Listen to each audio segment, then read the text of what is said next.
ಸ್ನೇಹಿತರೆ ನಮಸ್ತೆ. ನಾಡು ನುಡಿ ಯೂಟ್ಯೂಬ್ ಚಾನಲ್ಗೆ ನಿಮಗೆಲ್ಲ ಸ್ವಾಗತ.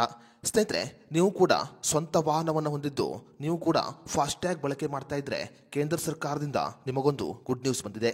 ನೀವು ಈ ಚಿಕ್ಕ ಕೆಲಸವನ್ನು ಮಾಡಿದರೆ ಕೇಂದ್ರ ಸರ್ಕಾರವೇ ನಿಮ್ಮ ಫಾಸ್ಟ್ಯಾಗ್ ಖಾತೆಗೆ 1,000 ರೂಪಾಯಿ ಹಣವನ್ನು ಜಮಾ ಮಾಡುತ್ತೆ. ಕೇಂದ್ರ ಸರ್ಕಾರ ಫಾಸ್ಟ್ಯಾಗ್ ಹೊಂದಿರುವವರಿಗೆ ಈಗ ಹೊಸ ಸೇವೆಯನ್ನು ಆರಂಭಿಸಿದೆ.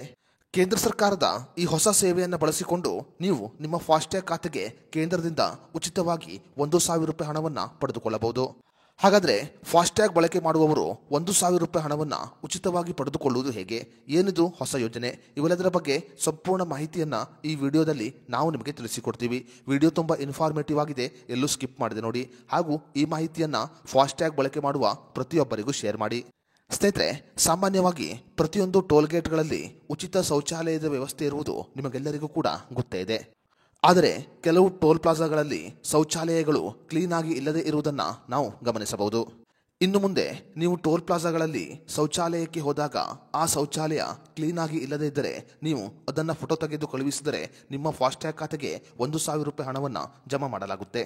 ಟೋಲ್ಗೇಟ್ನಲ್ಲಿರುವ ಶೌಚಾಲಯ ಕ್ಲೀನ್ ಆಗಿ ಇಲ್ಲದೇ ಇದ್ದರೆ ನೀವು ಅದರ ಫೋಟೋ ತೆಗೆದು ರಾಜಮಾರ್ಗ ಯಾತ್ರಾ ಅಪ್ಲಿಕೇಶನ್ನಲ್ಲಿ ಅಪ್ಲೋಡ್ ಮಾಡಬೇಕಾಗುತ್ತೆ. ಸ್ನೇಹಿತರೆ, ರಾಜಮಾರ್ಗ ಯಾತ್ರಾ ಅಪ್ಲಿಕೇಶನ್ನಲ್ಲಿ ನೀವು ರಿಪೋರ್ಟ್ ಡರ್ಟಿ ಟಾಯ್ಲೆಟ್ ಆಯ್ಕೆಯನ್ನು ಕಾಣಬಹುದಾಗಿದೆ. ಹೀಗೆ ಫೋಟೋ ಅಪ್ಲೋಡ್ ಮಾಡುವ ಸಮಯದಲ್ಲಿ ನಿಮ್ಮ ಹೆಸರು, ಮೊಬೈಲ್ ಸಂಖ್ಯೆ, ವಾಹನದ ನೋಂದಣಿ ಸಂಖ್ಯೆ ಮತ್ತು ಲೊಕೇಶನ್ ವಿವರವನ್ನು ನೀವು ತಪ್ಪದೇ ಅಪ್ಲೋಡ್ ಮಾಡಬೇಕಾಗುತ್ತೆ.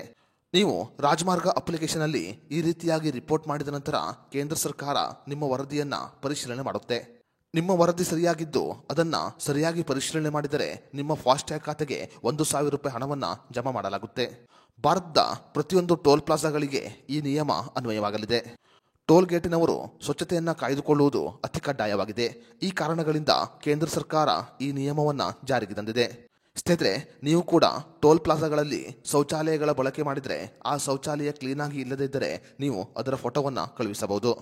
ಸ್ನೇಹಿತರೆ, ಕೇಂದ್ರ ಸರ್ಕಾರದ ಈ ಯೋಜನೆಯ ಬಗ್ಗೆ ನಿಮ್ಮ ಅನಿಸಿಕೆ, ಅಭಿಪ್ರಾಯವನ್ನು ನಮಗೆ ಕಮೆಂಟ್ ಬಾಕ್ಸ್ನಲ್ಲಿ ತಿಳಿಸಿ.